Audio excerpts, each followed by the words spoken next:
Ce coronavirus est très contagieux puisqu'il a la capacité de diffuser dans la population de manière très rapide.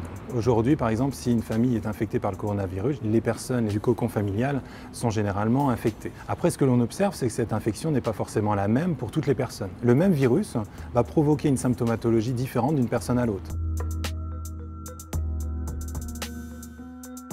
Tout ça doit être encore vérifié, c'est un domaine de recherche. Lorsque vous êtes infecté, votre système immunitaire va produire des anticorps, et notamment des anticorps qui vont permettre de déterminer et d'indiquer « j'ai été infecté par le virus », et des anticorps aussi qui vont être capables de neutraliser le virus, c'est-à-dire qui vont empêcher une réinfection par le virus.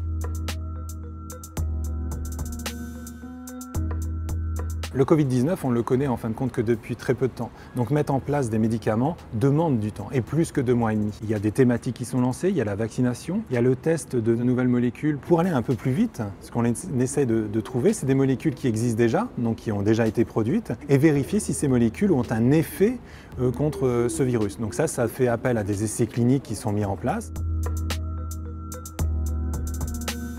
On met en place des essais cliniques qui vont permettre de répondre franchement, ça fonctionne ou ça ne fonctionne pas. On va comparer un groupe de personnes à un autre avec la molécule que l'on veut étudier vis-à-vis d'une autre molécule ou alors vis-à-vis d'un placebo. Il faut laisser le temps quand même à ces essais cliniques qui demandent quelques semaines, et une fois que ça sera fait, eh bien on pourra avoir la certitude que des molécules peuvent être utilisées pour le soin des patients Covid-19.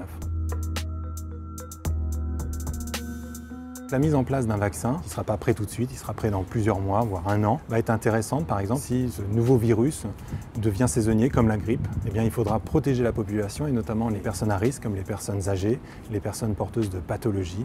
Et donc le vaccin sera très important pour la protection de la population.